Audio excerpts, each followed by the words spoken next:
Germany के Carsten एलेनबर्ग 40 साल पहले अपना पुश्तैनी खेत संभालते ही जैविक उत्पादन की ओर मुड़ गए थे।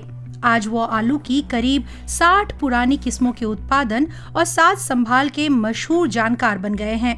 आलू की विविधता के लिए लड़ रहे एलेनबर्ग बाजार से गायब कर दी गई आलू की एक मशहूर किस्म लिंडा को संरक्षित रखने की कोशिशों में जुटे हैं। अचानक हमें आलू उगाने की मनाही हो गई। जिस उत्पादक के पास अधिकार था उसने वो वापस ले लिया और इस बारे में तमाम बातचीत नाकाम रही। हमें कहा गया कि हमें बेहतर किस्म वाले आलू उगाने चाहिए। हमने कहा लिंडा तो बहुत बढ़िया है, नई किस्में तो उसके सामने कुछ भी नहीं। लिंडा आलू को दोबारा मंजूरी दिलाने की कानूनी लड़ाई 5 साल चली। एलेनबर्ग इस बात से नाखुश हैं कि ये नौबत ही क्यों आई। हम क्या खाएं, क्या उगाएं, कौन तय करेगा? ये नहीं चल सकता। ये तो बस उद्योग के काम आने वाली बात हो गई। ब्रसेल्स में यूरोपीय संघ की बैठक में नए बीज कानूनों से जुड़े फैसलों को एलेनबर्ग शक की नजर से देखते हैं। कानून के पहले ड्राफ्ट से ही दिख गया था कि बीज उद्योग कितना प्रभावशाली है। वो कहते हैं कि उनकी मंशा स्वतंत्र बीज उत्पादकों को बाजार से बेदखल करने की है। छोटे उत्पादकों के सामने नौकरशाही के पचड़े और बेतहाशा खर्चे हैं। तकनीकी शर्तें जो हैं सो अलग। छोटे किसानों को हटना पड़ेगा और बड़े किसान बाजार पर कब्जा कर लेंगे। लेकिन ये न तो बीज के लिए अच्छा होगा, न किसान के लिए, न उपभोक्ताओं के लिए। संयुक्त राष्ट्र खाद्य और कृषि संगठन लंबे समय से पुरानी किस्मों को संरक्षित करने पर जोर देता आया है। ये किस्में अक्सर मौसमी परेशानियों, बीमारियों या कीड़ों के हमलों को झेल पाने में ज्यादा सक्षम होती हैं। इसलिए जलवायु संकट के लिहाज से खेती को ढालने में अहम भूमिका निभा सकती हैं। माग्डालेना प्रिलर ब्रसेल्स में 1 साल के लिए ऑस्ट्रियाई संगठन आर्चे नोहा की प्रतिनिधि हैं। उन्होंने नए बीज कानूनों से जुड़ी बातचीत पर नजर रखी और सुझाव दिए।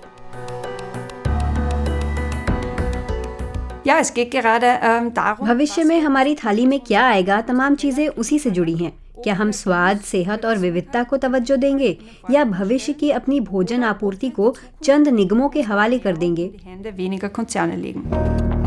उनके ऑस्ट्रियाई संगठन के आर्काइव में सब्जियों, फलों, अनाज और फलियों की करीब 5500 किस्में हैं।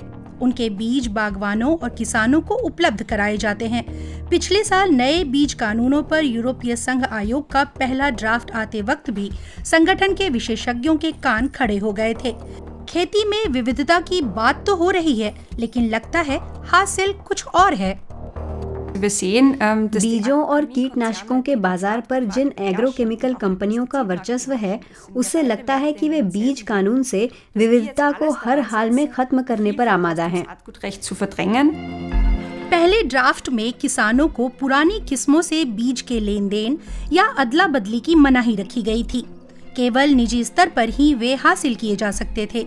सार्वजनिक जीन बैंकों को भी बीज बांटने की अनुमति नहीं थी और अपने बीजों को बेचने या अदला बदली करने का किसानों का अधिकार भी गैर कानूनी बना दिया गया था।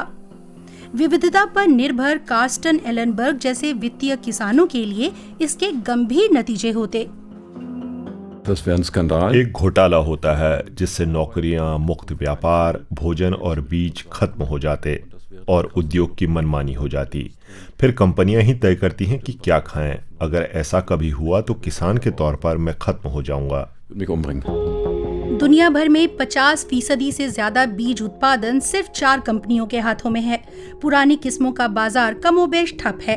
फिर भी ये कंपनियां पेटेंट के तौर पर रजिस्टर नहीं हो पाए अलग अलग किस्मों के बीज से मिल रही प्रतिस्पर्धा से डरती हैं। ब्रीडिंग की जगह कंपनियां खेती को जेनेटिक इंजीनियरिंग के जरिए ढालना चाहती हैं। प्रतिरोधक क्षमता वाले किस्मों के बीज जलवायु और मिट्टी की स्थितियों के लिहाज से ढलने में समर्थ होते हैं। सुपर पावर वाली इनकी उन खूबियों को ही बाहर का रास्ता दिखाया जा रहा है। बहस इसी पर है। ब्रसेल्स में इंडस्ट्री की ओर से ढेरों लॉबिस्ट इस प्रतिस्पर्धा पर अड़ंगा डालने की कोशिशों में जुटे हैं। लेकिन यूरोपीय संसद की पर्यावरण कमेटी ने बीज विविधता के विचार का समर्थन किया। उसकी कृषि समिति ने किसानों को बिना शर्त बीज मुहैया कराने के अधिकार को बहाल रखा। ये प्रतिबंध ड्राफ्ट से हटा दिए गए और संसद ने संशोधित ड्राफ्ट को स्वीकार किया। जर्मनी में किसानों के संगठन ने पुरानी किस्मों के बीजों पर मिली छूट का स्वागत किया है। किसानों पर पेटेंट बीज थोपने की निगमों की संभावित चाल का भी उसे पता है। खेती में मनमानी या एकाधिकार हमेशा से समस्या रहा है, लेकिन जर्मनी में हम औरों की अपेक्षा बेहतर स्थिति में हैं। यहाँ मझोले स्तर के बहुत से उत्पादक हैं जो पेटेंट पर निर्भर नहीं हैं। ढांचागत विविधता है और जानकार मौजूद हैं। हम इस चीज को संरक्षित रखना चाहते हैं। मागडालेना प्रिलर के संगठन ने भी राहत की सांस ली।